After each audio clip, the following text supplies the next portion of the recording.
ئەمڕۆ لەم بۆنە تایبەتەدا ئامادەن و بەخێربێن سەرچاوانمان.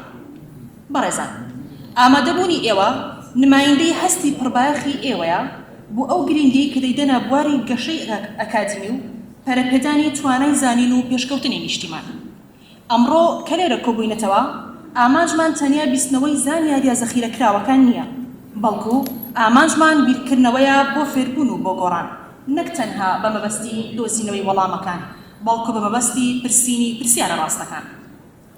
بەڕێزان، ئەمڕۆ لە سەردەمێکدا دەژین کە تیایدا تاکەشتینە گۆڕانە، چونکە جیهان بە خێرایی دەڕوات و تەکنەلۆژیا هەموو ڕۆژێک شتێکی نوێمان پێشکەش دەکات.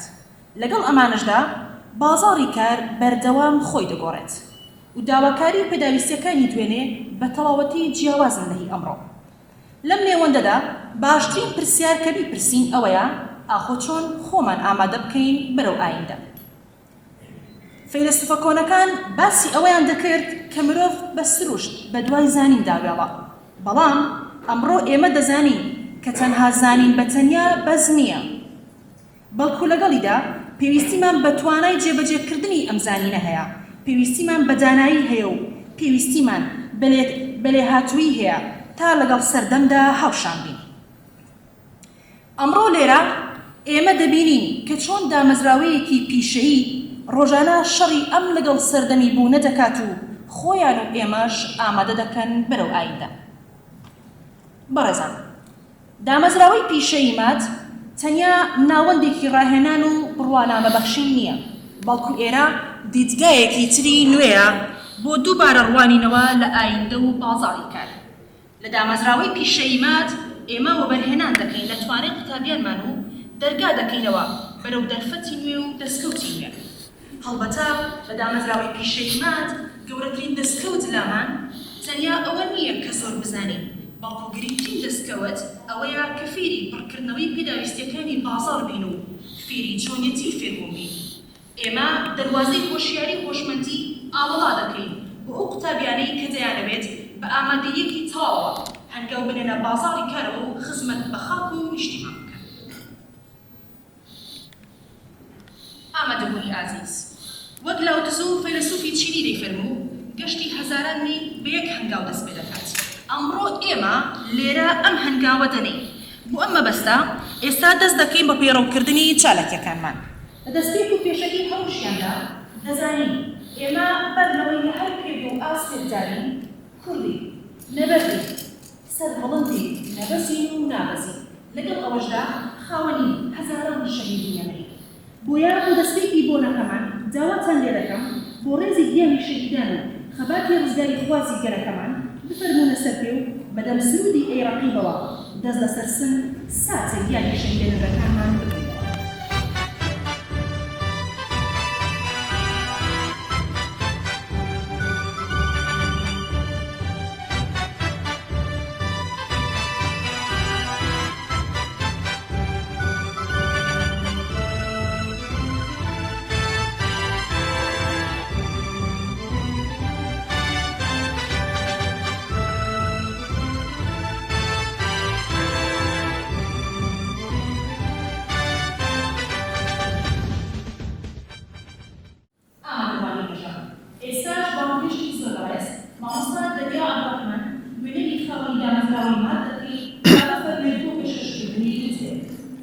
بنامي خدای باشد بگم، سلامتی باشد بگم.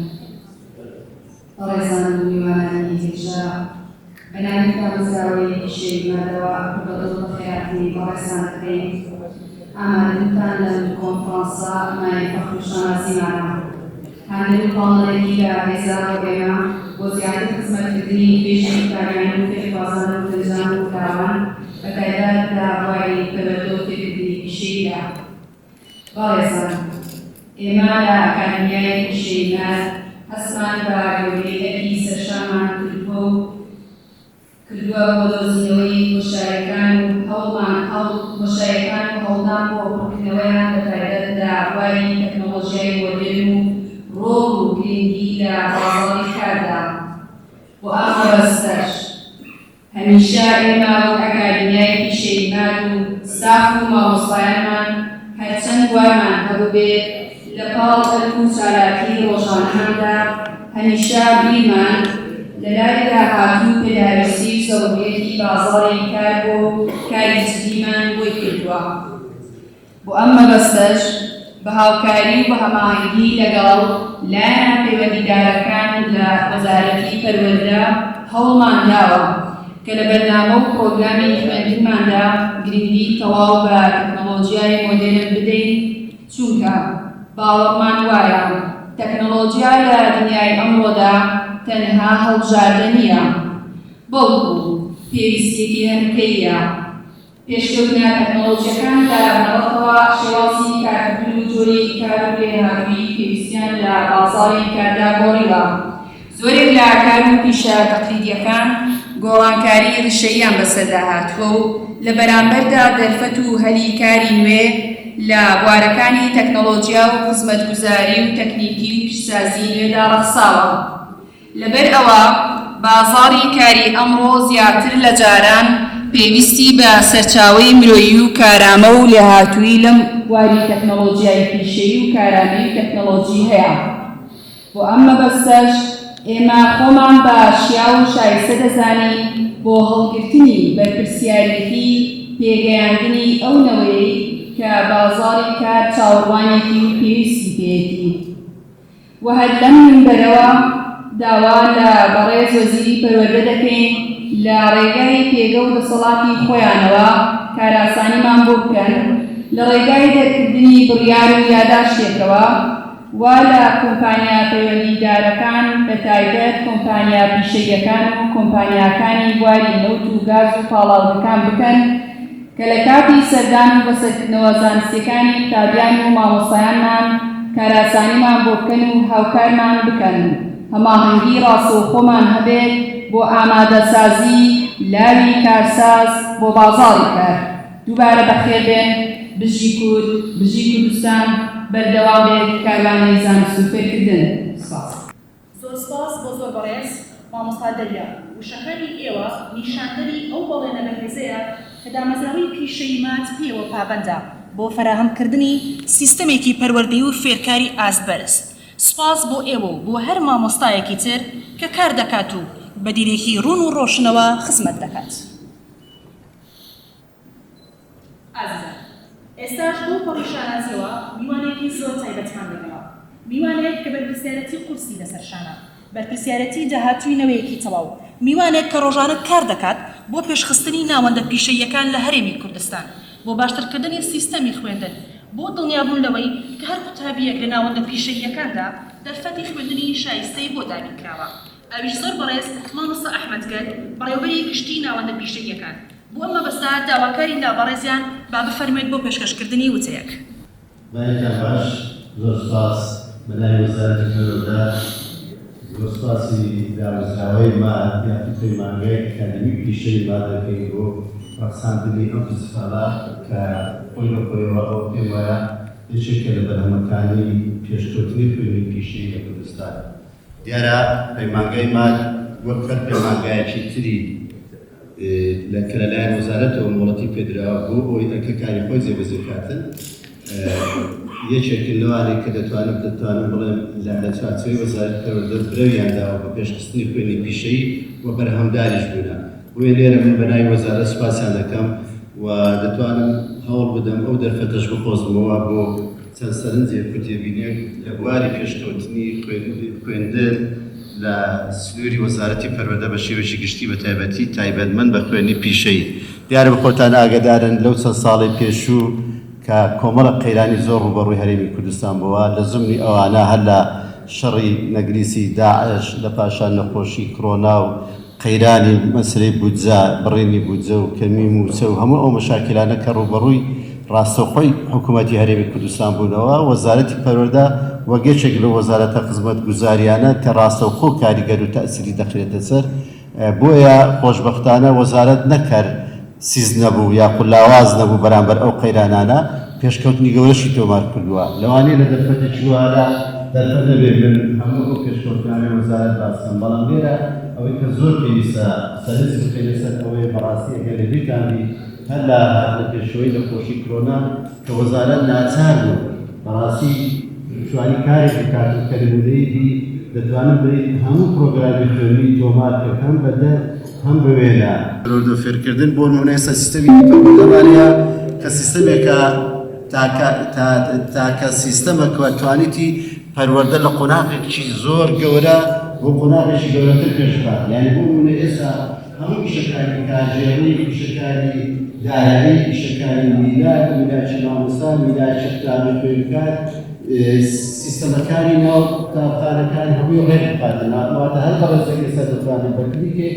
سەرتاسەری قوتابخانەکانی کوردستانە زاخ و هەتا خانەقی لێک وەسەدا ببینێتی و وەزانیارەوە بێتن ئەو پێم وایە پێشی زۆر زۆر گەورەیە یعنی ئێستا ئەگەر دەشاکە سیستەمی تاقیکردنەوەکانی کوردستان بە تایبەتی تاقیکردنەوەی قۆناغی ئامادەی وەزاری و هەروە قۆناغی لۆی بنەڕەتی دەتوانم بڵێم پێشکەوتووترین سیستەمی ئەزموونیە سیستەمی ئیمتیحاناتە کە ئەوە نەک لە ناوچەکە نمونەکەمە ینی بۆ نمونەسە لە ناوەندی عێراق ئێستاش لەسەر سیستەمی کۆن مەسەڵەن سەنگان و تاقیکردنەوەکانیان دەکەن توانراوە پرۆگرام بە تەواوەتی گۆڕانی لەسەر بکرێتن ینی زۆربەی زۆری پرۆگرام گۆڕی ساڵانە لە کاتی خۆی توانراوە کتابەکان چاپ بکرێتن ینی سەدەمانێکی زۆر وەزارەت بەو گرفتە دەیناڵان یعنی ئەو ساڵەکە زیاتر لە تەسەوڕ دەکەم زیاتر لە 200 ملیۆن کتاب چاپ کراوێتن وەلەگەر ئەوەشدا وەزارەت کە بەردەوام بوو قەیرانەکانی تێپەڕاندووە هەوڵیدا ئەو تەڵەبانەی کە ساڵانە پێشوودا دەبڕان لە خوێندش ئێستا بەردەوام ساڵانە ئەو تەڵەبانە بگەڕێت ینی بۆ نمونە تا ئێستا زیاتر لە 30,000 تەڵەبە گەڕایتەوە ناو پۆلەکانی خوێندن لەوانەیە قسە لەسەر بوونی وەزارەت و گەنجی وەزارەت بکەی زۆری بووێ بەڵام من دەبێت لێرە کاتان نەگرم تێبینی لەسەرەوە دەبێمە وەکو وەزارەت کۆمەڵە پرۆژەمان هەبوو بوو پێشخستنی خوێنی پیشەی بەڵام بەداخەوە بەهۆی گرفتەکانی دارایی زۆر پرۆژە پەچیان خرا یاخودیان نەمان دەتوانێت تێیدا موفق بی سەرکەوێت بەڵام خۆشبەختانە زیاتر لە 3 ساڵە وەزارەت توانی لە دەستپێشخەریەکدا وەسپاسی زەرای مەزید دەکەیت کە دەستپێشخەری کرد بۆی کە پرۆژەی تازەی خوێنی پیشەیمان داهێنا کاویش کردەوەی پەیمانگایەکی 5 ساڵی پیشەی بوو لە هەولێر وەکو تەجروبە دەستمان پێ کرد خۆشبەختانە زۆر باش سەرکەوت زۆر باش پێشکەوتووە بە کۆمەڵێک بەشی جیاواز لە پێشوو و ئەو تەجروبەمان بەردە سلێمانیش سەرکەوت بردوتوانە گەرمیان لە گەرمیانیش سەرکەوتووە ئەوە دەتوانم بڵێم هەنگاوێکی زۆر گەورە بوو بە نسبەت خوێنی پیشەی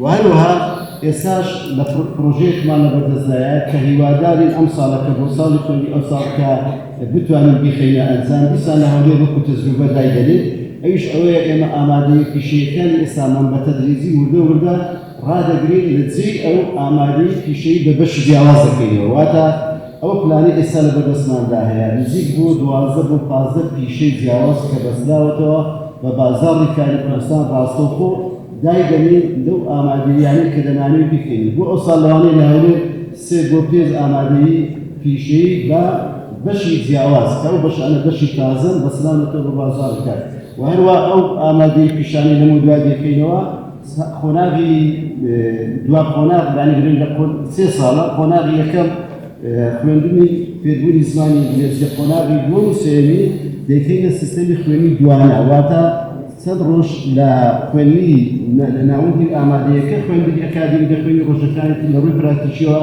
لەگەڵ کۆمپانیا و شەریکان گرێبەستیان بۆ دەکەین واتە ئێمە دەتوانین هەنگاوێکی باشتر بۆ خوێنی پیشەی بێن و بەرنامەمان وایە خوێنی پیشەی لە داهاتوو دوو دەرفەتی لە پێشدادی ئەوانەی کە دەیانێت درێژە بە خوێندن بدەن بتوانن ئیمتیحانی بە کەلمێ بدەن ئەوانەی کە نایانێت درێژە بە خوێندن بدەن تەنها بتوانن ئەو 3 ساڵە خوێندن تەواوکەن و شادەکەیان بدەنی و بتوانن لە بازاڕەکە کاری خۆیان بکەن و دیارە وەزارەت جگەل لە خوێنی پیشەی ئێستا ئێمە لێژنێکی ترمان لە بەردەستدایەش بۆ چاکسازیکردن لە قۆناغی ئامادەی ئەکادمی خۆتان ئاگادار قۆناغی ئامادەی ئەکادمیش گرفتێک دروست بووە هەمووتان لەوانەیە کچ و کوڕتان برا و خوشکتان لە ناو ناوەندەکانی خوێندن نەبی خۆتان وەکو کەسانی پەروەردەی باگان ماوەکی زۆرە کە تەمەشا دەکەین قوتابی خوێندکار لە دوای دوای بگەڕێتەوە کە کاتێک دەچێتە قۆناغی ئامادەی ئەکادمی تەنها دوو ڕێگایە پێشە یان چێتە زانست یان چێتە وێژەی وێژەی وردە وردە بەرەوکەم بۆ دەچێتە ناو تاریخەکە بووە زانست دەکات ئەو شەخصێکی زۆر گەورە دەبێت کە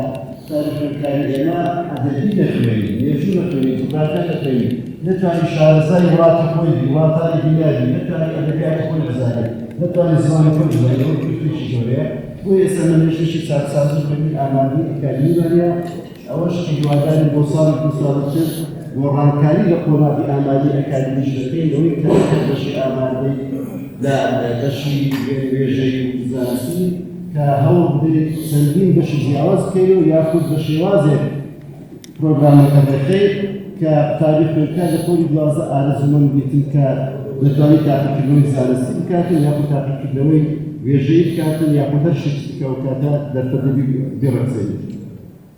دیارە ناوێت لێرە کاتان بگەن بەس دەمەوێت دووبارە سوپاسی پەیمانگای مات بکەم پەیمانگای مات و لەگەر چەند پەیمانگایەکی تر لە ڕێکخستنەوەی چاکسازی خوێنی پیشەیی بەڕاستی زۆر باشاکەنێتە پێش هاوکاری وەزارەت دەکەن یعنی چۆن وەزارەتی پەروەردە کە باوەڕی لە پساوەی کەرتی تایبەت چۆن کەرتی تایبەت پێش دەدا لەبەرەوەی کەرتی تایبەت لە بواری پەروەردە چەند پێشی بکەیت ئەو لە خزمەتی داهاتووی ئەو واتە دەکاتەوە کە کۆی گشتیش لە قازانجی خەڵک تەواو دەبیتر بە هەمان شێوە خۆشبەختانە ئەو بەرهەمەکانمان دیوە کە پەیمانگای مات و کۆمەڵی پەیمانگای تر هاتوونەتە پێش بۆ لە وەزارەت هەر لەگەری شانەسی ئێمە لە قانونی ژمارە 13 ساڵی 2023 لە وەزارەت ئێمە 50 مادەمان تایبەت دانای لەو قانونە کە 118 مادەیە 50 مادەمان دانای تایبەت بە کەرتی تایبەت و بە خوێنی ئەهلی کە ئەوەش خۆی بە خۆی گرنگیدارە بە کەرتی تایبەت گرنگیدارە بە ئەو خوێندانەی کە لە کەرتی تایبەت گرنگی کردن لزومی ئەوانە خوێندنی پیشەی هەر کەسێک کە داواکاری هەیە بۆ تەقدیمکردنەوەی ئامادەی پیشەی یان پیشەی پێمای وەزارەت برادران ژێرە زیاتر هاوکار و هەمانجیان نامێت زیاتر کاتان بگرن هیوادارم کۆنفرانسەکە یان دەستپاڵەکەتان سەرکەوتوبی و دڵنیاشمەوەی کە دەتوانن نەکرد دەستپاڵەکە داهاتووی ئەو ڕاتە ژەڕگای پەیمانکەتانەوە سەر بکەوێت دووبارە زۆر سپاس. سپاسی بێسنوورمان بۆ زۆر بەڕێز مامۆستا ئەحمەد بێن بۆ ئەو تەرە بەیاندانە بۆ ئەو کاتەی کە بە ئێمەتان بەخشیوە ئامادەبوونی ئێوە لەم تۆنەیەدا خۆی پشتوانێکی گەورەیە بۆ ئەم پرۆژەیە و نیشانەیەکە لەسەر گرنگیدانی حکوومەت بە دامەزراوە پیشەیەکان و هاوکاری نێوان دامەزراوەی پەروەردەیی و بازاڕی کار دووبارە زۆر سپاس. بەڕێزان ئێستاش گوێبیستی وتاری زۆر بەڕێز دکتۆر ئیدریس هەرکی سەرۆکی زانکۆی پۆلە تەکنیکی دەنی بەڕێزیان بابەفەرمێت.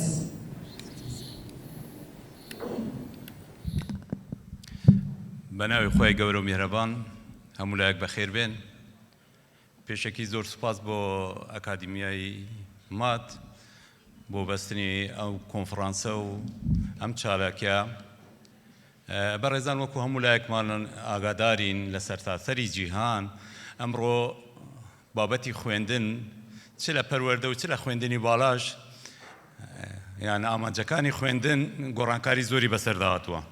ئەگەر تەماشاکەین ساڵانی پێشتر 15-20 ساڵێک پێش ئێستا دەرچوانی زانکۆ لە هەموو عێراق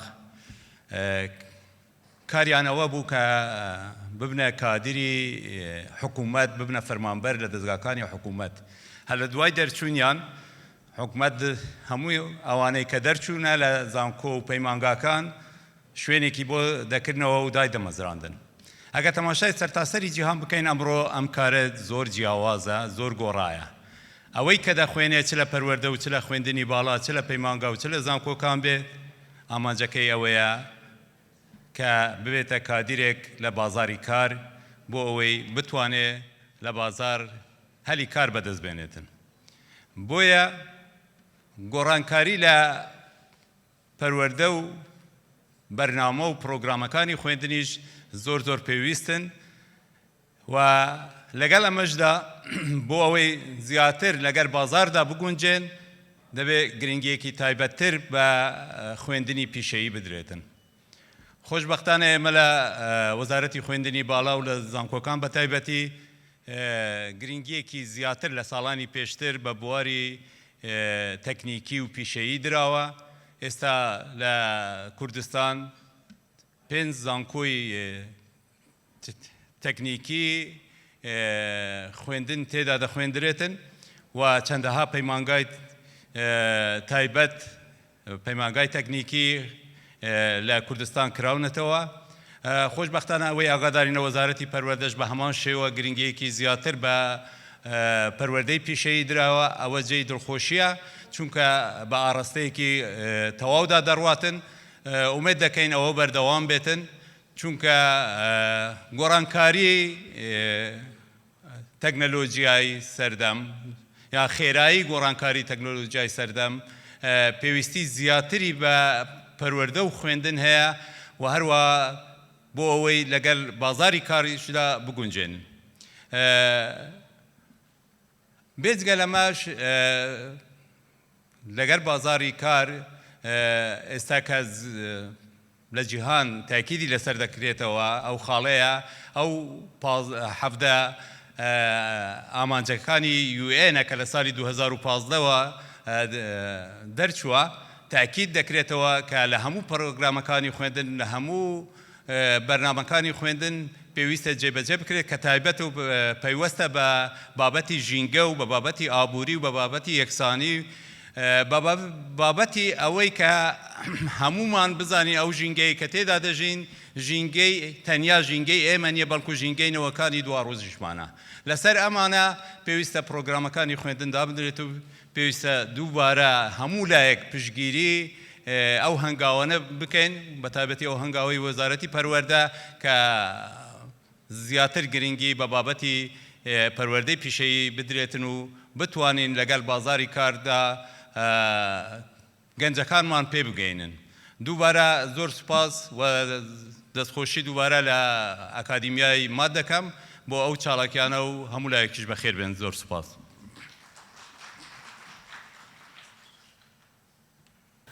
زۆر سپاس بۆ زۆر بەڕێز دکتۆر ئیدریس بۆ ئەم وتارە تایبەتە ئامادەبوونی ئێوە بایەخێکی زۆری هەیە بۆ ئێمە و دووبارە زۆر سپاس بۆ وتە گەوهەریەکانتان.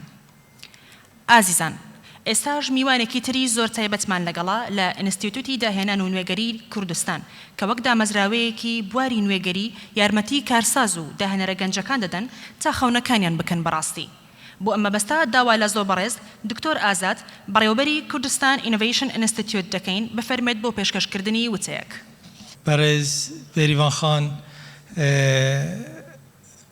میوانێت بەڕێز زۆر دەمێکی خۆشە کە ئەمە بڕۆ پێک بەنە بەحسا تشتێکی زۆر گرنگ بکەین. ئێکیش ڤیژنێت گەورەیەت کابینانە کو ئەم کار بکەن بۆ بلندکردنا کەسێ مە کو ئەم بهێلین کە کەپاسیتی بلدینگ دروستکەین لە کوردستانێ. ئەوەژی تشتێکی زۆر زۆر مهمە و کوردستان پێویستە کو ئەم بهێلین گەنجێت مە و طەلەبێت مە بگەهنە قۆناغێکێ توانن منافەسە بکەن البازاری سوبە و شکلێکی جوان خزمەتە وڵاتی خۆ بکەن. بێجا سیستێمی پەروەردەدا سیستێمێکی باش ئێستا پێش ینی گواردنێ لێ چێت بتەن بۆ باشکردنا سیستێمی پەروەردە. یەکیش وان ئەکادیمیەت زۆر باش ئەوێت شولێک باش تێتەکردنێ ئەو ئەکادیمیە مادە کو ئەم بهێلین ئەو پەروەردە مەجالێ تەکنیکیدا مەجالێ وان کەسا ئەم وەسەوە فێر بکەین بشێن سوبە بێنێت بازاری کاردا بشکلێکی هێز کار بکەن و بهێلن وڵاتی مە پێش بکەوێت. ئێستا پێشەسازی کوردستانی دێ پێشکەوێتن ساڵێت بێن وش بەر هەندێ ئەو ئینستیتیوتێت و ئەکادیمیەت وەکی ئینستیتیوتە ماد و ئەکادیمیە ماد زۆر پێویستە ئەم زیاد بکەین. ئەم ژمارەوانە زێدە ببن دا بهێلین ئەو کەسێ تەلەبە ئەم نەبەس پێویستی مهندسانین ئەم نەپێویستی بەس دکتۆرانین ئەم پێویستی ئەو کەسە نەبێت کارخانە دێ سوبەشولکەن دهێلن پێشەسازی کوردستانێ پڕێکێکی باش پێش بکەوێت. ئەوە ساڵێکە ئەم لەگەڵ ئەکادیمیە مادە ئەم کارت کین ئینستیتیوت KII و کارێکی باش مە پێک ڤەکریە مە پرۆجەکتێت باش پێک ڤە برینە و ڕاستیژی ستافێکی زۆر باشەنە.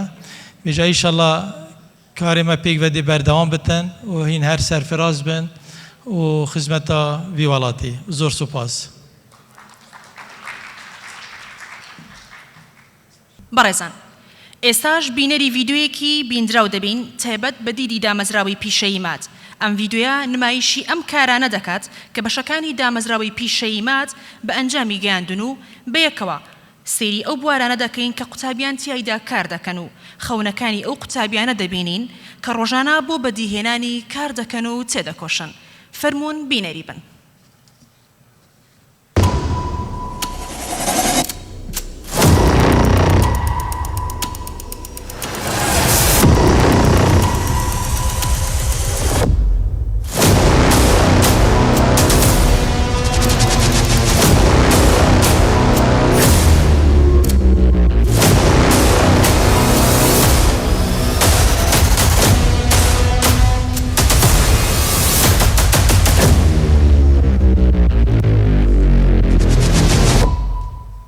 لە شوێنێکدا کە بیرۆکە و کارکردن یەکتر بگرن پاڵەوانانی پیشەسازی لەدایک دەبن.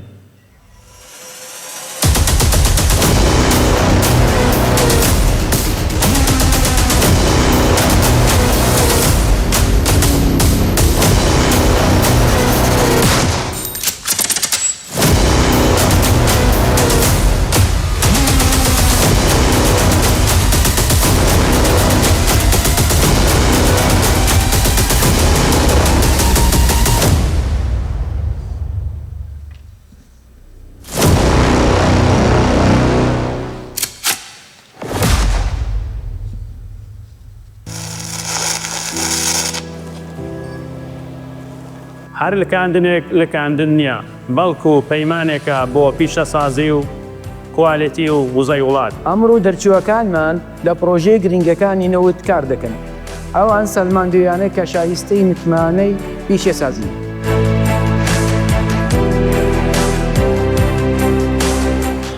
ئێمە لێرە ئەندازیارانی بەتوانای نەوت پێدەگەێنین.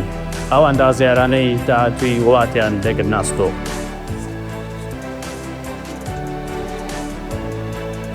پیشەسازی نەوت و گاز تەنها بریتنیە لە هەڵکەندن و پاڵاوتنی بەرهەمە نەوتیەکان بەڵکو هۆنەری بەرەبردننی سووری وزەیە لە کانزەخامەکانەوە بۆ بازار.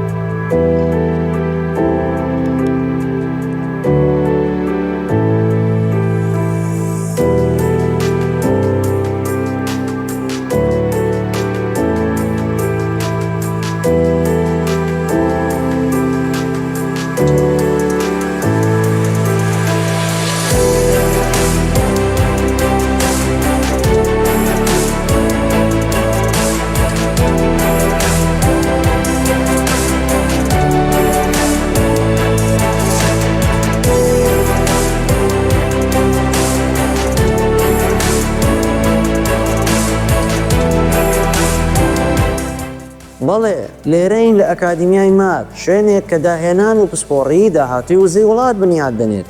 من أعماق الأرض حيث تولد الطاقة نبدأ رحلتنا لاكتشاف طريق الطاقة المستقبلية، وكل تطور واكتشاف هو خطوة نحو إعادة التعريف بمستقبل كردستاننا العزيز.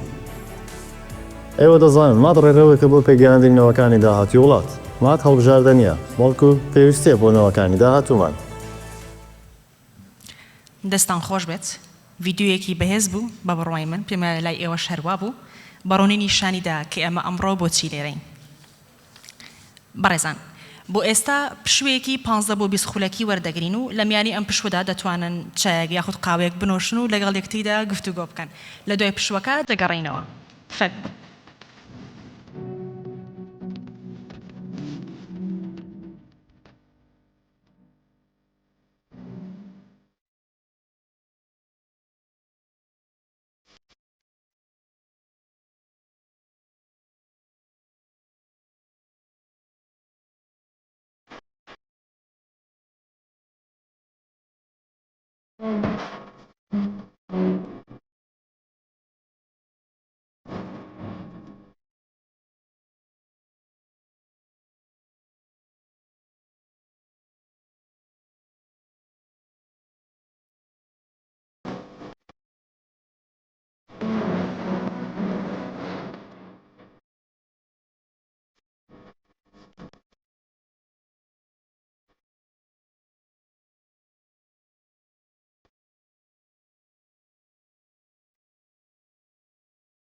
لێرەوە بە خراپچنێکی گەرمی جەنابی وەزیر دکتۆر ئالان دەکەین لەگەڵ شاندیاوەری زۆر بەخێر بن. بەڕێزان، لە نێوان هەموو ئەو شانۆگەریانەی کە مرۆڤ لە ژیانیدا دەیگەڕێت، هیچ شانۆیەک وەکو شانۆی پیشە ئەوەندە ڕاستەوخۆ پەیوەست نییە بە ناسنامەی ئێمە، بەبوونی ئێمە بەجێگەی ئێمە لەم جیهانەدا. فیلسوفی یۆنانی هیراکلیتۆس دەیفەرموو مرۆڤ ناتوانێت دووجار بچێتە ناو هەمان ڕووبارەوە، چونکە بەردەوام ئاوێکی نوێ بەسەریدا دەڕژێت. ئەمڕۆ ئەو ڕووبارەی کە ئێمە تیایدا ڕادەمێنین جیهانی پیشە و کارە و خێراتر لە هەر بوارێکی تر خەریکە خۆی دەگۆڕێت و لە نوێبوونەوەدایە. تەکنەلۆژیا گۆڕانکاریە کۆمەڵاتیەکان داهێنانی بەردەوام هەمویان وایان کردووە کە دامەزراوەی پیشەیی هەر تەنها ناوەندێک نەبێت بۆ لێهاتووی و تەکنیکی، بەڵکو ئەو گۆڕانە خێرایە و ئەو داواکاری دەست بەجێیانە وایان کردووە بپێتە پێویستیەکی حەتمی بۆ ژیان. بۆ ئەم مەبەستە بەڕێزان، ئێستا بینەری ڤیدیۆیەکی تر دەبین تایبەت بە دیری دامەزراوی پیشەی مات. ئەم ڤیدیۆیە نمایشی ئەو کارە نەدەکات کە بەشەکانی دامەزراوی پیشەی مات بە ئەنجامی گەیاندون و بەیەکەوە سەیری تەواوی ئەو بوارانە دەکەین. فەرموون ئێوە بینەری بن.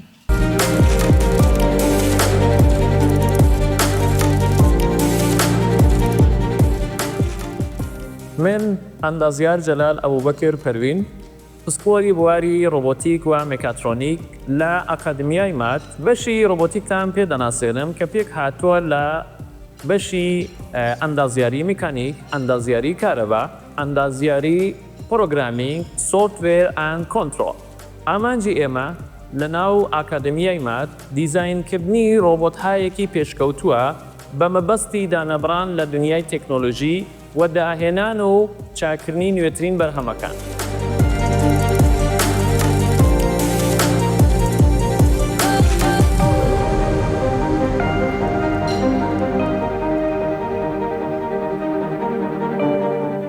لە ئاکادمیاکەماندا تابیان ڕادەهێنرێن بۆ ئەوەی بیرۆکەکانیان بکەن بە بەرهەم.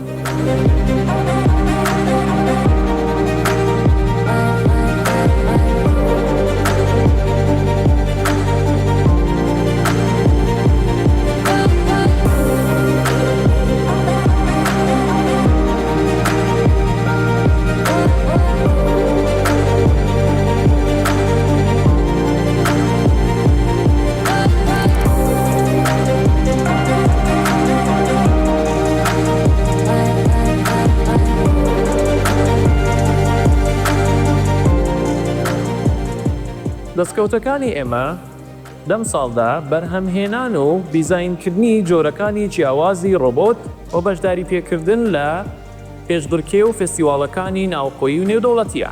لە ئەکادمیاکەماندا تاقیگەی کارەبا یەکێکە لە بنچینەترین بوارەکانی فێرکردن کە زانست و کاری پراکتیکی کۆ دەبێتەوە. لێرەدا قوتابیەکانمان ئامادە دەکرێن و فێر دەکرێن لەسەر بنەماکانی کارەبا کەوا سیستەم و ئامێر و کەرستەی پێشکەوت و بەکار دەهێنرێت لە کارە پراکتیکیەکاندا کەوا هەر کارێک و هەر تاقیکردنەوەی پراکتیکی دەبێتە گەشتێکی زانستی بۆ قوتابیان. Our mission is not only to teach, but also to inspire the future generations of our lovely Kurdistan. The future is being built at the Mat Academy. سوپاس کە بینەر بوون.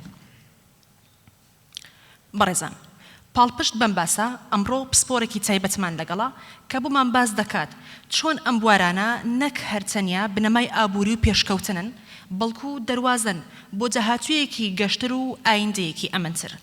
بۆ ئەمە بەستە یەکەم سیمیناری ئەمڕۆمان دەست پێ دەکەین لەلایەن زۆر بەڕێز مامۆستا جەلال ئەبوبەکر پەروین، ئەندازیاری میگاترۆنیکس، خاوەنی 4 داهێنانی تایبەت لە بواری ڕۆبۆتیک و میگاترۆنیک و هەروەها خاوەنی پلەی یەکەم لە ئۆلۆمپیاتی زانستی لە سەرئاستی زانکۆکانی ئێران، هاوکات پاڵێوراوی زانکۆی ڕارستۆنی کەنەدی لە بواری بایۆمیگاترۆنیک. بە خێراتنێکی گەرمی مامۆستا جەلال دەکەین ناونیشانی سیمینارەکەی بەڕێزیان دەربارەی ڕۆڵی بەشەکانی تەکنیکی لە پەرەپێدانی ئابووریدایە. مامۆستا جەلال 20 خولەک کاتت هەیە، بفەرموو سەکۆهی ئێوەیە. بسم الله الرحمن الرحيم. من مامۆستا جەلال ئەبوبەکر، ئەندازیاری میکاترۆنیک، مامۆستای ڕۆبۆتیکم لە پەیمانگەی مات. پێشەوەی کە دەست بە سەمینارەکە بکەم، ئاویستم چەند نوکتەیەک دەگەڵ بەڕێستان بدوێم لەسەر نەقشی تەکنۆلۆژیهای نوین و ئاستی ئێمە لە ناو هەرێمی کوردستاندا. من قەریب بە 2 ساڵە، نزیک بە 2 ساڵە دەگەڵ پەیمانگەی مات دەستم بە ئیش کردووە. جەلسەی یەکەم کە چوومە ناوپۆل و دەگەڵ قوتابیەکان دوام لەسەر تەکنۆلۆژیهای نوێ بەڕاستی هەستم بەوەی کرد کە نامۆیەکی زۆر بینی قوتابیان و بینی تەکنۆلۆژیهای نوێ هەیە. ئەوان فقط دەزانن بەکار بێنن. بەداخەوە زۆرم حەولدا کە ئایا دەزانن سازکەن، دەزانن بەرهەم بێنن، دەزانن پرۆگرام بکەن، کێشەیەک ساز بوو دەتوانن چارەسەریکەن. بەداخەوە چووکەترین زانیاریم تێدا بەدی نەکرد کە ئەوە وەکو زەنگی ئاگادارکردنەوەیە کە دەبی هەمووتان و هەمومان هەموەکو زانکۆکان وەکو هەم ناوەندە پەروەردەیەکان ئاگادار بین کە چۆن نەمانتوانی ڕێگری لە مۆبایل بکەین، لە نوێترین تەکنۆلۆژیەکان بکەین کە بێنە ناو ماڵەکانمان و ئەلحانیش دژیفانی تەکتەکی منداڵەکانی ئێمەدایە ناتوانین ڕێگری لە تەکنۆلۆژیان نوێیەکان بکەین، چ لە پیشەسازی چ لە تەکنۆلۆژیا. بۆیە ئێمە بابزانین ئاستن لەکوێیە و بەرنامەن چییە. بۆیە من سەمینارێکم ئامادە کردووە، دەمهەوێت گرنگی یەکسەری بابەتتان بۆ باز بکەم و تەجروبیاتی خۆم وەکو مامۆستا لە ناو پۆلەوە کە ئەنگۆ دەبی فیدبەک لە ئێمە وەربگرن کە ئەمە ڕاستەوخۆ دەگەڵ قوتابین و ئێوە زۆر بەباشی دەزانن کە ئێمەی مامۆستا دەزانین کێشەکان چن لە ناو پۆل، ئەمە کێشەکانن دەچ وازێکدایە. بۆیە خۆ من سەمینارەکەم دەست پێ دەکەم، تەحانی سەمینارەکەشدا کێشە مەشاکلێک کە هەبووە من ئینشاءڵڵا بۆ بەڕێستانی ڕوون دەکەمەوە. میکاترۆنیکس، ڕۆبۆتیکس وزەی نوێ چنە؟ بەڕاستی ئەو بوارانی کە باسم کرد بڕبڕەی پشتی ئابووری و پیشەسازی داهاتووی هەر وڵاتێکن، بە تایبەت هەرێمی کوردستانیش وەکو هەر وڵاتێکی تر. ئەمڕۆ باسی تەکنۆلۆژیا ئیتر هەڵبژاردەیەکی لوکس و ئاکادمی نییە. ئێمە ناوی بڵین وەڵا لە ناو ئاکادمیەکانماندا میکاترۆنیکسن هەیە، ڕۆبۆتیکسن هەیە، ئەین هیچ کات ئەمە لە بازار نەقش و شوێن پەنجەی ئەو تەکنۆلۆژیانەمان دیوە، ئەوە گرنگە، نەگەوەی کە ئەمە بڵین هەمانە. ئایا بەکاری دێنین؟ ئایا پیشەسازی ئێمە دەتوانێت سیقە بکە بە زانکۆکان؟ دەتوانێت سیقە بکە بە تەڵەبەکانن؟ ئەوە گرنگە، ئەوە پرسیارە. تەکنۆلۆژیا ئامرازێکە بۆمانەوە بەڕاستی و توانای کێبڕکەی وڵاتان لە بواری ئابووریەوە بە ئێمە نیشان دەدا. هەر ئەندازە پێشکەوتوو بین لە بواری تەکنۆلۆژیهای نوێ مانەوەمان زیاترە توانای کەڕووکێمان زۆر لەسەرترە ئەو وڵاتانەی وەبەرهێنانیان لە تەکنۆلۆژیا نوێیەکاندا نەکردووە نەک تەنها لە پیشەسازیدا بەڵکو لە ئابووری و دامەزراندن و تەنانەت لە ئاسایشی نیشتیمانیشدا دواکەوتووە ژمار دەکرێن چ پێمان خۆش بێت چ پێمان ناخۆش بێت شتێکە کە ناتوانین ڕێگر بین بدەین مێکاترۆنیکس چییە؟ چییە مێکاترۆنیکس کە ئەمە پێی دەڵێن مێکاترۆنیکس ئیستراتێژیە مێکاترۆنیکس تەنها بنەمایەکی ئاکادمی نییە بەڕاستی مێکاترۆنیکس بەڵکو زمانی ڕاستەقینەی پیشەسازی مۆدێرنە بۆ ئەمە ئەوەی دەڵێن پێش ئەوەی کە باسی ئەوە بکەین مێکاترۆنیکس پێک هاتووە لە ئەندازیاری کارەبا ئەندازیاری مێکانیک ئەندازیاری ئەلکترۆنی و پیشەسازی ئەندازیاری سۆفتوێر و ژیری دەستکرد کۆنتڕۆڵکردن و بە ئۆتۆماتیکردن یا هەمان ئۆتۆماسیۆن ئێمە ناڵێن وەرن زانای مێکاترۆنیک تربیەت دەن کە یەک کەس بە تاقیتەنێ بتوانێت تەک بە تەکی هەم ببێتە ئەندازیاری کارەبا هەم ببێتە ئەندازیاری مەکانیک هەم ببێتە ئەندازیاری سۆفتوێر و بابەقی بەشەکان ئەوڕۆ لە وڵاتانی پێشکەوتوودا دۆزینەوەی هەلیکار بۆ شەخصی بە ئەزمون بە شەخصی خاوەن حرفە زۆر ئەستەمە زۆر بە هاسانی ناتوانانی بۆ متەخەسیس کار بدۆزێەوە ئەو وڵاتەی کە بتوانێت هەلیکار بۆ متەخەسیسەکانی بدۆستەوە ئەو وڵاتە پێشکەوتووە ژمار دەکرێت هەلیکار دۆزینەوە بۆ شخصی عادی زۆر ئاسانە هەر وڵاتێک پێی دەکرێت وەلی بۆ شخصی خاوەن بە ئەزمون و لێ هاتوو وا بە هاسانی هەلیکار ساز ناکرێت گرنگی ڕۆبۆتیکس چییە لە مێکاترۆنیک ئایا جیاوازن دوو پرۆسی جیاوازن ئەمڕۆ لە جیهاندا هەر پیشەسازیەک ئامرەزەکانی ڕۆبۆتیک بەکار نەهێنێت لە کێبرکێدا لا دەدرێت بەڕاستی بۆ لا دەدرێت وەختێک پیشەسازیەک تێکەڵ نەکرێت دەگەڵ ڕۆبۆتیک دەگەڵ تەکنۆلۆژی های نوین ناتوانێت بەرهەمی بە کوالیتی بەرهەم بێنێ ناتوانێت ڕقابە بکە ئێگزامپڵ وەکو وڵاتی سین با بزانین چها وڵات دەتوانێت دەگەڵ وڵاتی سین ڕقابەت بکات ئەو ئەندازەی کە ئەو وڵاتە تەکنۆلۆژی های نوین ڕۆبۆتیکس مێکاترۆنیسی تێکەڵ کردو دەگەڵ پیشەسازیەکانیان وەربە بزانم چێ دەتوانێت چه وڵاتێک دەتوانێت ڕقابەت چەندین وڵاتێک پە لە بواری پیشەسازیدا ئایا ئێمەش نابیەوە خەبەر بین ئایا بەردەوامە دەوی مەصرف بکەین و بەکار بێنین هەندێک دەڵان ڕۆبۆت کارەکانی مرۆڤ لە نادەبات بەڵام وایە ڕۆبۆت هیچ کات ناتوانێت جێگەی مرۆڤی لێ هاتوو بگرێتەوە هیچ کات ناتوانێت جێگەی ئەندازیاران بگرێتەوە هیچ کات ناتوانێت جێگای دیزاینەرانی سیستم و وەبەرهێنەران و پرۆگرام سازەکان بگرێتەوە لە شوێنەهایە کە مەوادی کیمیکاڵی تێدایە مەوادێک کە ئەگە هەڵکەوتەی مرۆڤی تێدا بێت کارەسات دەنێتەوە زۆر بە باشی ئەمە دەبی مرۆڤ ڕۆبۆت بنێرینە پێشێ نەک مرۆڤ ئێمە دەبی بایەق بە مرۆڤایەتی بدەین دەبێ ئامێری ڕۆبۆت بکەینە ژێردەستی مرۆڤ پس ئەو جێیمە ناگرتەوە یا ئەو ئیشانەی کە ماندووکەرەوەن و بەڕاستی لە بەردەوامبوونیان مرۆڤ کوالیتی دادەبەزی ناتوانێت ئەو یعنی وەختێک ئیشێک پیشەسازیەک مرۆڤی زۆر تێدا تێکەڵە هیچ دوو پرۆداکتێک کە لێ بەرهەمدێ وەکو یەک نین چۆن بۆ پرۆداکتی یەکەم وزەیەکی هەیە بۆ پرۆداکتی دووەم شاید ئەو وزەیە نەبێت دەو لەحزەیدا تووڕەیەک ساز بێت عەسابی ناڕەحەت بێت هەر کێشەیەک ئەمە ئایا ئەو شتە بۆ ڕۆبۆت هەیە؟ نەخێر یا ئەو ئیشانەی کە کوالیتی و وردی تێدا زۆر گرینگە بەڕاستی بەکارهێنانی ڕۆبۆت دەتوانێت باشترین جێگرەوە بێت هەر جارێک تەکنۆلۆژیایەکی نوێ هاتوتە ناو مێژوو نیگەرانەکان بەردەوام دووبارە بوونەتەوە کاتێک بزوێنەری هەڵم هات وامانزانی کرێکارەکانمان بێکار دەبن کاتێک کارەبا هات وامانزانی کارە تەقلیدیەکان نامێنن کاتێک کۆمپیوتەر هات وامانزانی سکرتێرەکان بێکار دەبن بەڵام چی ڕوویدا واقعاً وابوو مرۆڤەکان کە بێکار نەبوون هیچ کارە لاوازەکان بەڵکو نەمان بەڵام کاری زۆر بەهێز لە مرۆڤ خەڵقوێندرا کە بەڕاستی سەری مرۆڤایەتیش ئەلحان هەر سڕماوەکە چۆن تەکنۆلۆژیا توانی ئاوا هاوکاری مرۆڤ بکات ئەو وڵاتانەی زۆرترین ڕۆبۆتەکانیان دەناو پیشەسازیدا هەیە یەکسری نیشانەیان هەیە هەر لە دوورەوە دەزانی تەکنۆلۆژیا و بەرهەمەکان و ئابووری ئەو وڵاتەی تا چە ئەندازە ڕۆبۆتی تێدایە خاوەنی بەرزترین ڕێژەی بەرهەمی پیشەسازی هەر وڵاتی خاوەنی بەرزترین ڕێژەی بەرهەمی پیشەسازی بێت بزانە کە ڕۆبۆتی و تەکنۆلۆژیاهای نوێنی دەناو پیشەسازەکەیدا تێکەڵ کردو.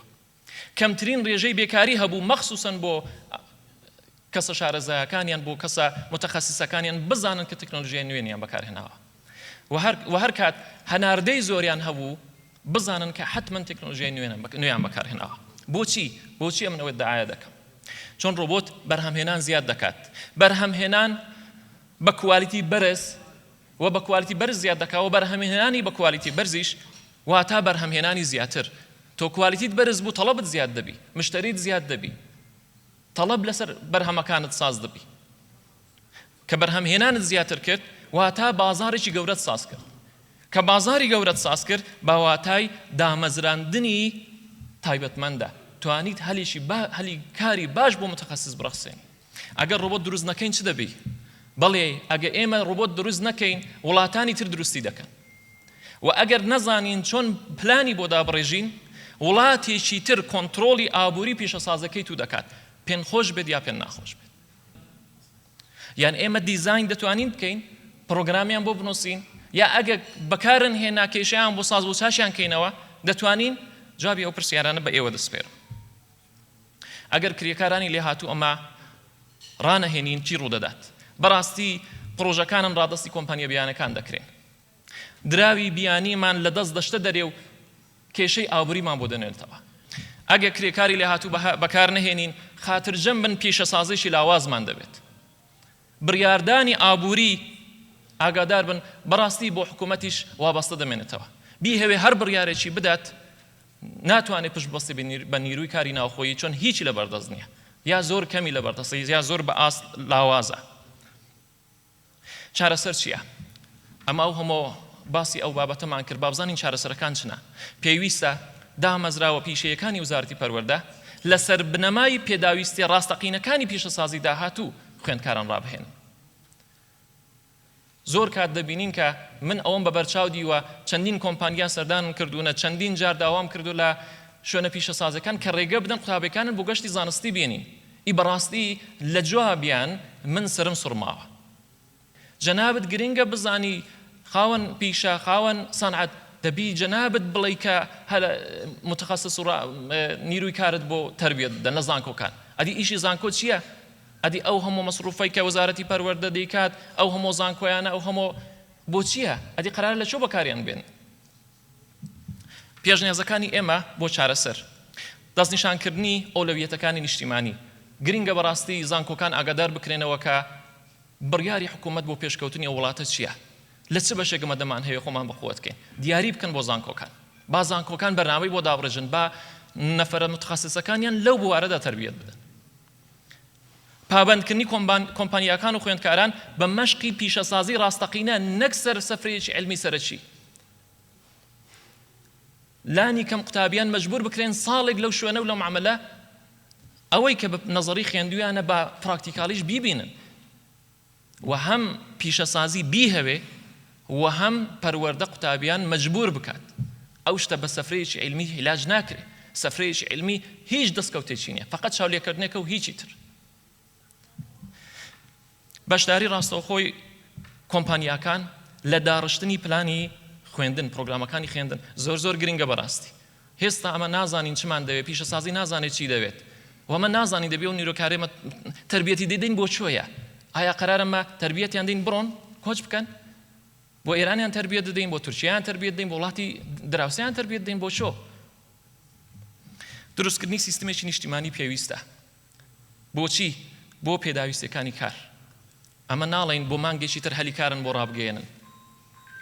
ئەمە دەڵێن هەلیکارەکانن پێ بۆ دیاری بکەن بۆ چەند ساڵی داهاتوو زانکۆی فلان پێویستمان ئاکادمیای فلان زانکۆی فلان پێویستمان بە مهندسی کارەبای مهندسی میکاترۆنیکە مهندسی فلانە بۆ چەند ساڵی داهاتوو نەفەرە یەکەمەکانت پێ بناسێنە ڕان بهێنە لەسەر بواری کە من پێویستمە با سیستمێک وا هەبێت هیچیان سەریان لێ نەشێوێ ئەوان بزانن چه هەیە ئەوان شاید مەسەلەنەمە نەفەری زۆر متخەسسن هەیە ئەمە پیشەسازی ئاگای لێ نییە و بەعکس پیشەسازی پێویستێتی و ئەمە ئاگاندەی نییە. بە هەر حاڵ سیستمێکی نیشتیمانی دروست بکرێت زۆر باشە. پاڵپشتی پەروەردە و وەزارەتی کار و گشت وەزارەتەکان بۆ دامەزراندنی دەوچەوانی ناوخۆ وەختێک ببیندرێت تەڵەبەیەک بەو هەمواندبوونی جوابی زەحمەتی خۆی وەرگرت و دامەزراوە خاتر جەم من کە تەڵەبەکانی تر و جەمعاتی تریش هان دەدرێن.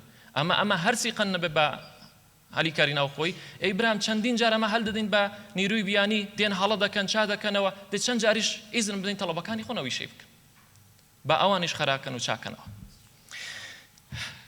چارەسەرێکی دیکە کە وەکو پێشنیاری ئێمەیە زۆریش بۆمان گرینگە دامەزراندنی ناوەندێک بە ناوی ناوەندی نیشتیمانی تەکنۆلۆژیا و تواناسازی کە گشت ئەم بابەتانە کۆ دەکاتەوە وەکو خولی ڕاهێنان بۆ پیشەسازان تاوەکو دروستکردنی ئامێرەکان بۆ کارگەکان پاڵاوگەکان و هەروەها چاکردنەوەی ئامێرەکان لەم ناوەندە گشتگیرە.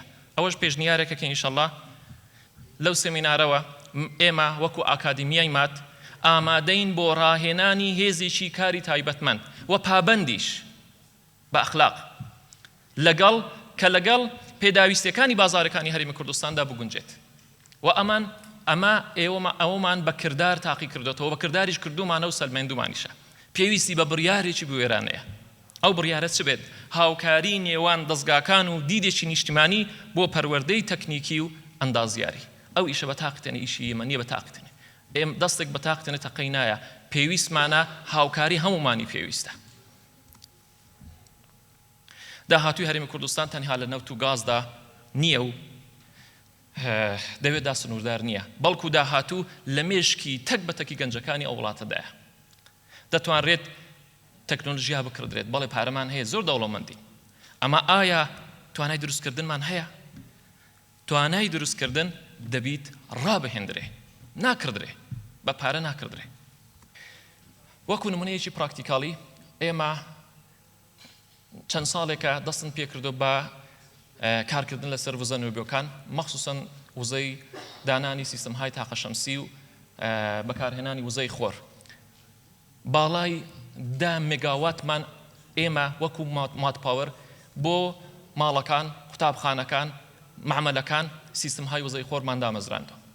نمونەیەکی زۆر بارچاو ڤیدیۆیەکتان بە خزمەت نیشان دەدەم کە خودی ئاکادیمیای خۆمان تەجهیز کردووە هەمووشی لە ژێر چاودێری خودی پەیمانگای مات بۆ هیچ دەستێکی دەرەکی تێدا نەبووە لە ئەندازیار و دیزاینەوە بگرە هەتا ئینستاڵیشن و تەحویلی کارەباکە بە شوێنەکە و دیزاینەکە بە تەواوی بە ئاکادیمی علمی کراوە تێستی باکراوە تێستی بەفر کراوە تێستی ماندووبوون کراوە تێستی پرێژر و زەخت کراوە دوایە ستراکچر دامەزراوە دوایە دیزاینی کارەباییات کراوە کە کاملن ئاکادمی بیت 1500 نەفەر تەڵەبە دەنا ئەو قوتابخانەدا مەسئولیەتە لەسەر پەیمانگا دەبی بیان پارێزێت پس ناتوانێت هەڵی فەنی تێدا بکات. بۆیە ئینشاءڵڵا وەکو نمونە ئەو شتێ بە بەڕێستان نیشان دەدەم تەک بە تەکی شارەکانی هەرێمی کوردستان پڕن لە تەڵەبەکان و قوتابەکانی ئێمە کە دەتوانم لیست و ناو ڕقم تەلەفۆنی تەک بە تەکی ئەو قوتابیانە بە بەڕێستان بدەم کە لە ئامادەی پیشەیی مات خولیان دیوە ڕاهێنراون و ئەلحانیش وە چەندین ساڵە بەردەوام ڕاوێژ لە ئێمە وەردەگرنەوە بۆ دیزاینکردن و دامەزرانی سیستەمەکانیان و هەمووش ڕێک لەو بوارەی چوونەتە ناو ئیش. ئەی هەدەفیمە چییە؟ دۆزینەوەی ئیش چۆن دەبێت؟ هەلی کارسازکردن چۆن دەبێت؟ زۆر سپاسان دەکەم دا کۆتاییدا و ڤیدیۆی پێکەوە چاوێک لێ دەکەین و ئینشەڵڵا چی دیکە کاتی ئەوەی خۆشەویست ناگرم. هاوکاری تەڵەبەکانی خۆمان لەسەر کەوتووی جێبەجێ بکەین بەپێی ئەوانە پراکتیکاڵیانی کە ئێمە لە پەیمانگای مات ڕۆژانە ڕاهێنان بە تەڵەبەکانمان دەکەین توانیمان بەسەر کەوتویانە ڕۆژە گەورەکەی پەیمانگای مات جێبەجێ بکەین. ئەو پرۆژەیە بە تەواوی لە دیزاینەوە تا ئیژڕایتەوە و لە ژێردەستی نەفەرەکان و شارەزایانی خودی پەیمانگای مات بووە. سێدانە ئینڤێرتێری 110 کیلۆواتی تێدا بەکارهێنراوە کە بە شێوازی پارالێل بە حاڵەتی ئانگرید پێکەوە وەسڵ کراون کۆی گشتی کاربای بینایی پەیمانگای مات حتا بە ڕێژەی 1 واتیش لە کاربای ڕئیسیەوە وەرناگیرێ و هەتا زیادەمان هەیە بۆ فرۆشتنەوەی کاربا بە تۆڕی کاربای نیشتیمانی. زۆر سپاس لە سرنجیەوە دەستان خۆش بێت.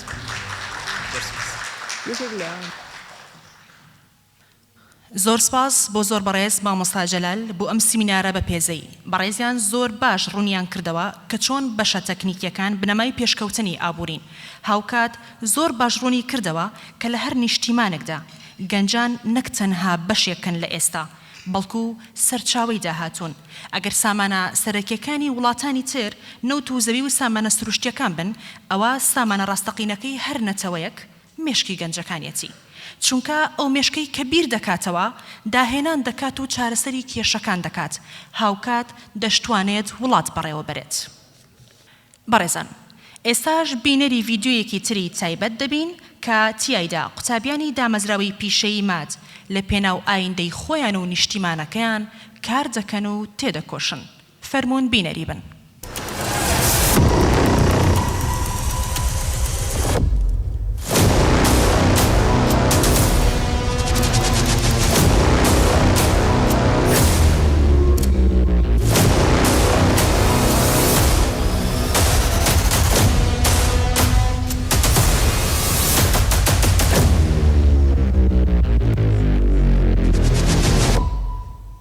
لە شوێنێکدا کە بیرۆکە و کارکردن یەکتر بگرن پاڵەوانانی پیشەسازی لەدایک دەبن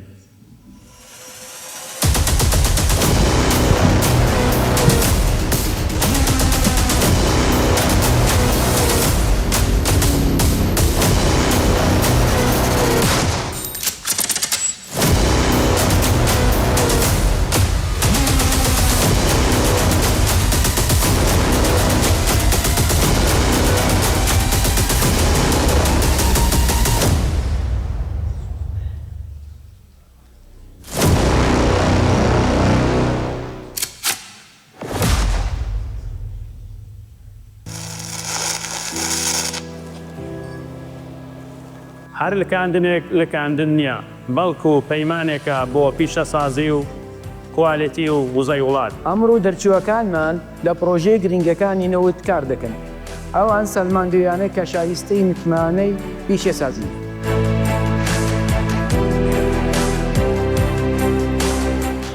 ئێمە لێرە ئەندازیارانی بەتوانای نەوت پێدەگەێنین ئەو ئەندازیارانەی داهاتووی وڵاتیان دەگرناستۆ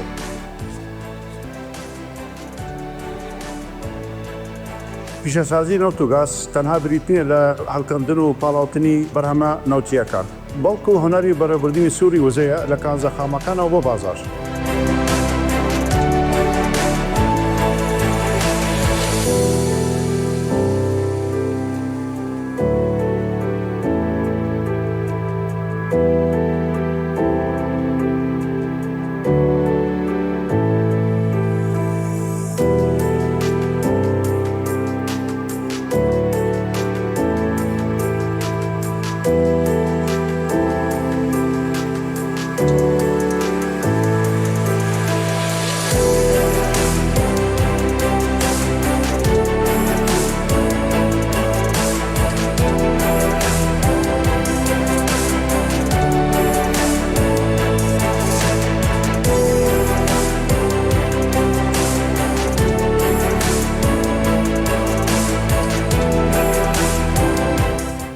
بەڵێ لێرەین لە ئەکادیمیای مات شوێنێک کە داهێنان و پسپۆڕی داهاتوی وزەی وڵات بنیاد دەنێت.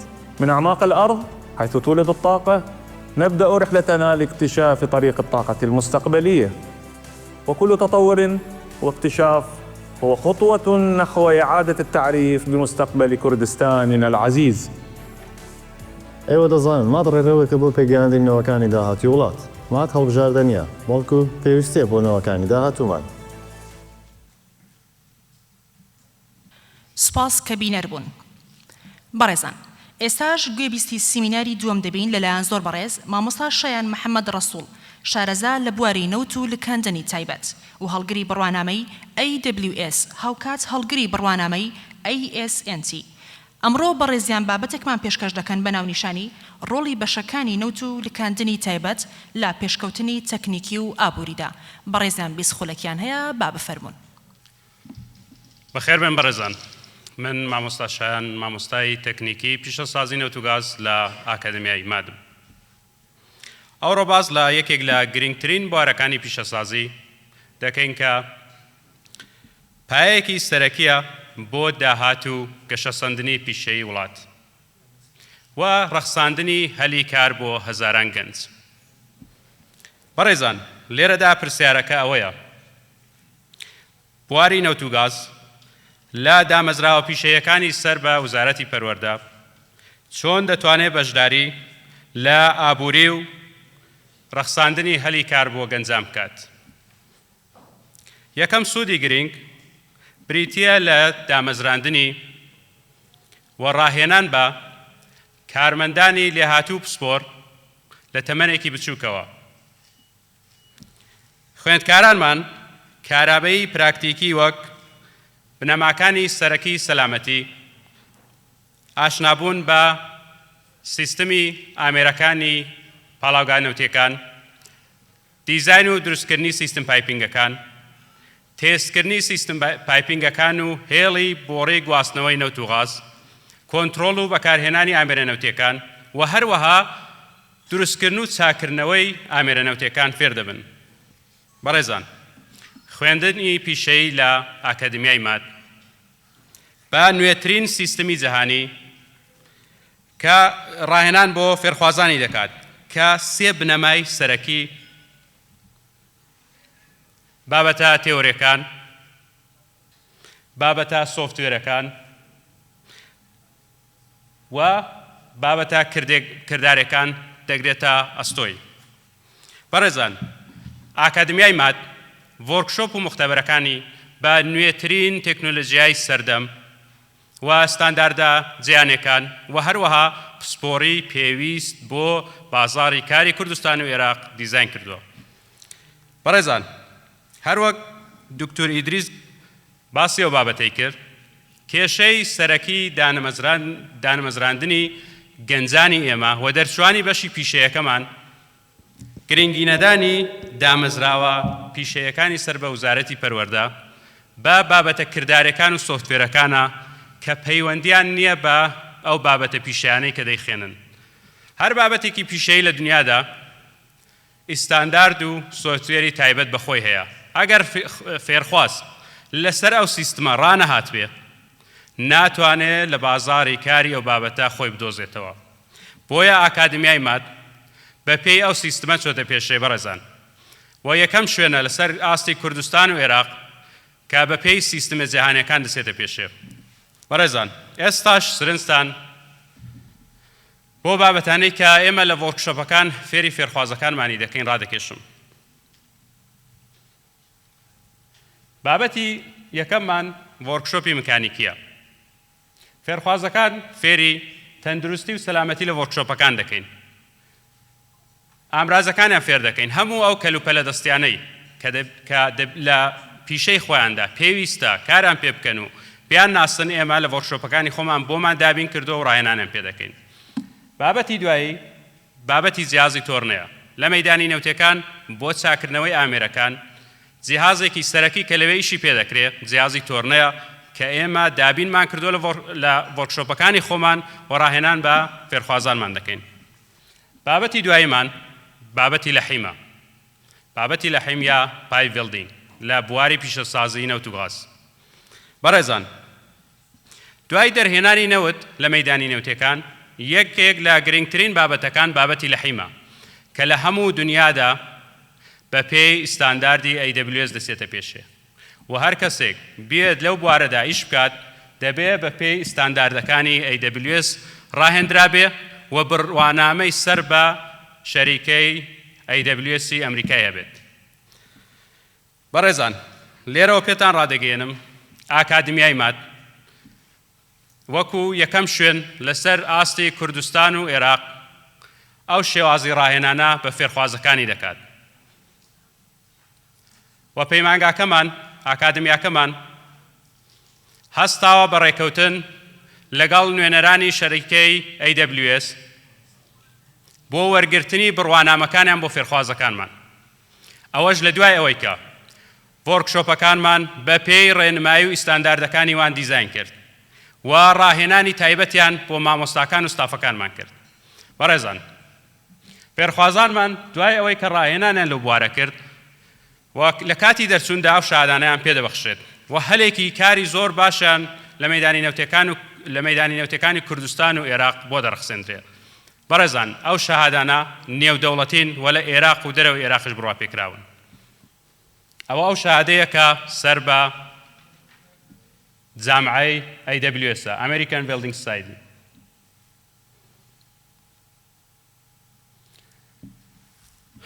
بەڕێزان بەشی دووەم بەشی ئینسپێکشنە. بەشی ئینسپێکشن یا پشکنین لە مەیدانی نەوتەکان. بواری پشکنین یا ئینسپێکشن ئەویش لە ژێر چاوەدێری شەریکەی S&T ئەمریکادایە. و لە دنیادا هەر کەسێک بیەوێ لە بواری پشکنین لە مەیدانی نەوتەکان کار بکات دەبێت لەسەر ستانداردەکانی ئەو شەریکە ڕاهێنانی بۆ کرابێت و خاوەنی شەهادەی S&T بێت. بەڕێزان دیسان پێتان ڕادەگەێنم ئێمە وەک ئاکادمیای ماد یەکەم شوێنین لەسەر ئاستی کوردستان و عێراق کە خاوەنی ئەو ڕاهێنانە و ئەو شەهادانەی. هەروەک لە بڕوانامەی پێشوودا باسمان کرد بڕوانامەی AWS پەیمانگای ماد هەستاوە بەڕێکەوتن لەگەڵ نوێنەرانی شەریکەی S&T ئەمریکی بۆ وەرگرتنی ئەو شەهادانە بۆ فێرخوازەکانیان. ئەوەش لە دوای ئەوەی کە ئێمە ڤۆرکشۆپەکانمان بە پێی ستاندارد و ڕێنمایەکانی شەریکەی S&T ئەمریکا دیزاین کردووە و دوای ئەوەی کە ڕاهێنانیان بۆ ستاف و مامۆستاکانی خۆمان کردووە. بەڕێزان شەریکەی S&T ئەمریکی لە دنیادا بۆ بواری نەوتوغاز 5 جۆری فەحس و پشکنینی داناوە کە ئێمە هەر 5 بابەتەکەیمان لە ڤۆرکشۆپی خۆمان هەیە و ڕاهێنان بۆ فێرخوازەکانمان دەکەین کە ئێستا سرنجان ڕادەکێشم بۆ ئەو 5 بەشە. بابەتی یەکەم بابەتی ڤیژوەڵ تێستە، دۆزینەوەی عیبەکان بە چاو و ئامێرە دەستێکان. بابەتی دووەمان بابەتی مێغناتیس تێستە بۆ دۆزینەوەی ئەو عیبانەی کە بە چاو نابیندرێن و لە ناو ئاسنەکان و نەناو لەحیمەکاندایە بە شەپۆلی مەغناتیسی. بەڕێزان بابەتی دوایی لیکوید پنەتریشنە بۆ دۆزینەوەی درز و قەڵەشتەکان بە چەند جۆری ئیسپری کە لە شەریکەی S&T دروست کراون. بابەتی دواییمان بابەتی ئۆڵتراسۆنیکە. بابەتی ئۆڵتراسۆنیک هەر وەک لە نێوەکەی ڕادیارە بە شەپۆلی سەوتیش دەکات بە شەپۆلی دەنگیش دەکات بۆ دۆزینەوەی ئەو عیبانەی کە بە چاو نابیندرێن و بۆ دۆزینەوەی سیگنێسی ئەستوری بۆڕەکان و مەخزنەکان. پێویستە مەیدانی نەوتەکان بێنزینخانەکان بۆ لە هەر شوێنێک سوتەمەنی بەکارهات پێ هەر 6 مانگ جارێک ئەو جۆری فەحسەی ئۆڵتراسۆنیک بەکاربێنێ بۆ پێشگری لە هەر تەقینەوەیەک و ڕووداوێک. بابەتی دواییمان بابەتی رادیۆگرافیە. هەر وەک چۆن کەسێک دەستی دەشکێ دەچێت لە مختبەرەکان ئەشعی بۆ دەکەن نەفسی پرۆسا بۆ لەحیم بەکاردێ. کاتێک شوێنێک لە سیستم پایپینگەکان و مەخزنەکان لەحیم دەکرێت ئەو شوێنە دەبێت حتمەن فەحسی رادیۆگرافی بۆ کرابێ. جیاوازەکەی ئەوەیە کە بۆ مرۆڤ ئەشعی یەکس بەکاردێ بۆ کانزاکان ئەشعی گاما بەکاردێ و بزەبێت هەر وەک دەیبینن وێنەکانی ئەو لەحیمە دوایی دەردەکەوێت و پسپۆری تایبەت بەخۆی وێنەکان سیر دەکا و دەفێکتەکان دەدۆزێتەوە. بەڕێزان هەموو بابەتانی باسمان کرد ئێمە لە ڤۆرکشۆپی خۆمان هەمانە و فێرکاری بۆ فێرخوازانمان دەکەین و یەکەم شوێنین لەسەر ئاستی کوردستان و عێراق کە ئەو شێوازی ڕاهێنانەمان هەیە و ئەو شەهادانەمان هەیە. دوای ئەوەی کە فێرخوازانمان لەو 5 بابەتەی کە باسمان کرد فێرکاریمان بۆ کردین هەڵدەستن بە پڕکردنەوەی ڕپۆرت. یعنی ئێمە ڤۆرکشۆپەکانمان بە شێوازی واقع حاڵداناوە ئەو فێرخوازە کە بچێتە مەیدانی نەوتەکان دوای ئەوەی کە فەحسەکە دەکا پێویستە ڕپۆرتێک بۆ شوێنە پڕکاتەوە. ئێمە فێری پڕکردنەوەی شێوازی پڕکردنەوەی ڕپۆرتەکانیشان دەکەین. ئەوە شەریکەی ئەوە شەهادەی یا بڕوانامەی S&T ئەمریکایە کە ئێمە دەیبەخشینە فێرخوازەکانمان. ئەوەش هەردوو شەهادەکەی S&T و AWS کە دەدرێتە فێرخوازانمان لە کۆتایی ڕاهێنانەکان و دەتوانن هەلێکی کاری باش لە مەیدانی نەوتەکانی کوردستان و عێراقیان بۆ دروست ببێ. بەڕێزان دەرچوانی پەیمانگای ماد بەو شەهادانە دەتوانن لە مەیدانی نەوتەکان فحس بکەن بۆ مەیدانی نەوتەکان کارگەکان بواری بیناسازی و بینایانەی کە تەسیسی بۆڕی غاز دەکەن دەتوانن بۆ خۆیان شەریکە دابنێن بەو شادانەی کە هەیەە و هەلی کارێکی فراوان بڕەخسێنن. دوای ئەوەی کە ئێمە فێرخوازانمان لەو سێ بابەتەی کە لە یەکەم جار سرنجم خستە سەر، یعنی بابەتی تێئۆری، بابەتی سۆفتوێرەکان و بابەتی کردداری تاوڕاهێنانمان بۆ کردن، ئەو جار هەڵدەستن فێرخوازانمان هەڵدەستن بە دروستکردنی ئامێرەکانی نەوتی لە ڤۆرکشۆپەکانی خۆمان دیزاینیان دەکەن و دروستیان دەکەن. ئەوە بەشێک لەو ئامێرانن کە لە ڤۆرکشۆپەکانی خۆمان بەدەستی تەلەبەکانی خۆمان دیزاین و ئامادەکراوە. بەشی سرنجتان ڕادەکەشم بۆ بەشی ماد و ئامانجەکانی. پێگەیاندنی نەوەیەکی لێهاتوو کە بازاری کار و بەرهەمهێنان لە کوردستان بگرنە دەست بۆ دوورخستەوەی دەستی کاری بیانیەکان وە خۆبژێوی لە بواری پیشەسازیدا. بەڕێزان، ئامادەین وەک ئاکادمیای ماد بۆ هاوکاری لەگەڵ دامەزراوە پیشەیەکانی سەر بە وزارەتی پەروەردە بۆ دیزاین و ئامادەکردنی ڤۆرکشۆپەکانیان بە نوێترین تەکنۆلۆجیا و ئستانداردەکانی جەهانی و ڕاهێنان بۆ ستاف و مامۆستاکانیان. بەڕێزان، جیا لە بوارینەوت و گاز توانا و ئامادەییمان هەیە بۆ دانانی هەموو بوارەکانی پیشەسازی بە پێی داواکاری وزارەتی پەروەردە و هەلی کار لە کوردستان. هاوکاری لەگەڵ بەشە پیشەیەکان و سامانە سروشتەکان بۆ ڕاهێنانی ستاف و کارمەندیانن. هاوکاری لەگەڵ وەبەرهێنەران بۆ دانانی ڤۆرکشۆپ و کارگاکان.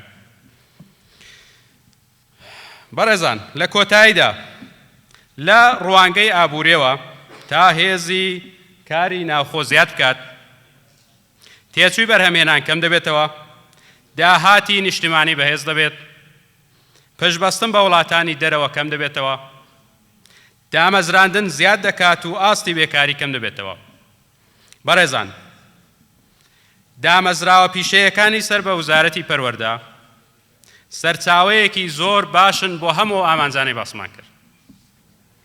و لە کۆتاییدا بە پێویستی دەزانم دەستخۆشی لە زۆر بەڕێز جەنابی وەزیری پەروەردە بکەم بۆ هاوکاری و گرنگیدانی بە بەشە پیشەیەکان. سوپاس بۆ ئامادەبوونتان.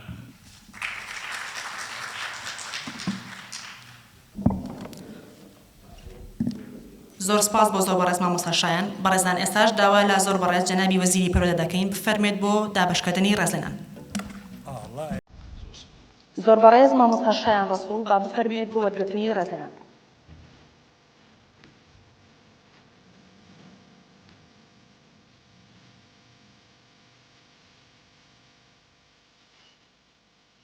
زۆر بەڕێز مامۆستا جەلال پەروین با بفەرمێت بۆ وەرگرتنی ڕێزلێنان.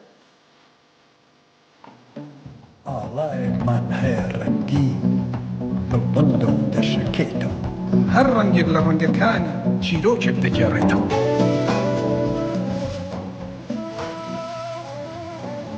کۆتا ڕێزلێنان خۆمە کە پێشکەش شانازیەوە و پێبەشکات دووبارە لە ڕەنگی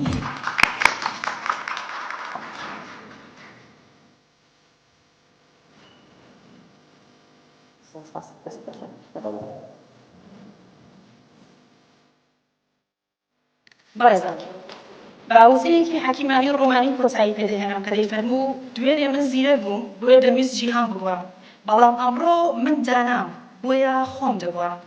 بە هەمومان لە ڕێگەی گۆڕێنی خۆماندا خەریک بین، چونکە ئەمە سەرەتای گۆڕانی ڕاستەقینە و دەستپێکی داهاتوویەکی باشترا بۆ هەوە. دووبارە سەرفراز بن، ماندوو نەبن، زۆر بەخێر بن. کاتێک خۆش بۆ هەموویانتان.